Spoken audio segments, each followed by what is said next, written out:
আমরা হচ্ছে সামগ্রিকভাবে এই বিভাগের আর যে ব্যাকগ্রাউন্ড, বর্তমান কার্যক্রম, চ্যালেঞ্জসমূহ, ভবিষ্যৎ পরিকল্পনা, সেই বিষয়গুলা এখানে আমরা আলোচনা হয়েছে।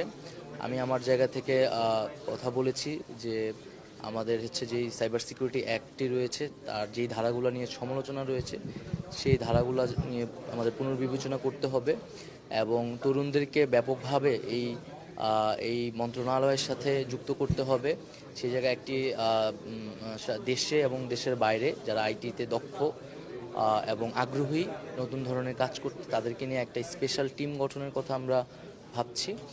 এবং বিভিন্ন আন্দোলনের সময় বিভিন্ন স্টার্ট আপ যারা আন্দোলনের পক্ষে, শিক্ষার্থীদের পক্ষে অবস্থান নিয়েছিল, তাদের প্রতি বিরূপ আচরণ করা হয়েছে, তাদের বিনিয়োগ বন্ধ করে দেওয়া হয়েছিল ওই সময়টিতে এবং খুবই স্বৈরতান্ত্রিকভাবে এই কাজটি করা হয়েছিল ওই সময় যিনি মন্ত্রণালয়ের দায়িত্বে ছিলেন।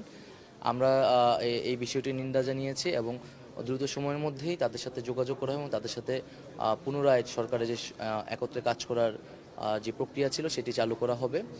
এবং সার্বিকভাবে কাঠামোগত সংস্কারের কথা আমরা বলছি, সব মন্ত্রণালয়েই যাতে এটা করা হয়। এবং দুর্নীতির বিরুদ্ধে আমাদের যে অবস্থান, সেক্ষেত্রেও আমরা এখানে কথা বলেছি। এবং শুধু আইটি সেক্টরই নয়, আমরা ভাবছি সরকারের জায়গা থেকে যে বিদেশে যেসব বাংলাদেশি তরুণরা পড়াশোনা করছে, দক্ষতা অর্জন করেছে, তাদেরকে দেশে ফিরিয়ে এনে দেশ গঠনের প্রক্রিয়ায় যুক্ত করা। এই বিষয়গুলো নিয়ে আসলে সামগ্রিকভাবে আলোচনা হয়েছে আর কি আজকে। প্রকল্পগুলোর তৈরির একটা পিছে বড় ইনসেনটিভ থাকে আসলে দুর্নীতি।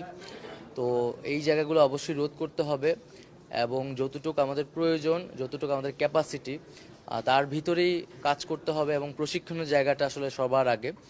এবং যারা ফ্রিল্যান্সাররাও বাংলাদেশে একটা গুরুত্বপূর্ণ জায়গা করেছে তাদের কাজের মাধ্যমে।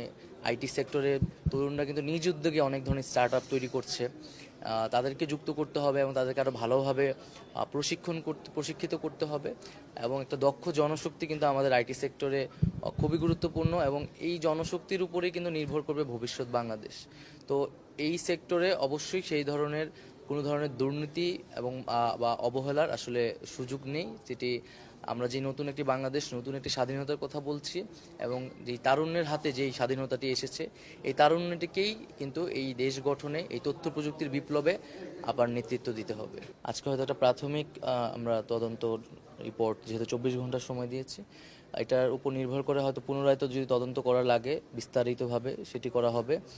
এবং অবশ্যই এই প্রক্রিয়ায় সরকারের লোক, মন্ত্রী বা অন্য কোনো সংস্থার লোক যদি যুক্ত হয় তাদের বিরুদ্ধে অবশ্যই বিচার করা হবে। কারণ এটি মানুষের একটি মানবাধিকারের বিষয়, তথ্যর প্রবাহর অবাধ নিশ্চিত থাকা এবং ইন্টারনেট ব্যবহার করা।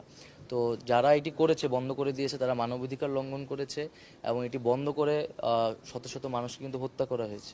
তো অবশ্যই এই প্রক্রিয়ার সাথে যারা জড়িত তাদেরকে বিচারের আওতায় আনা হবে।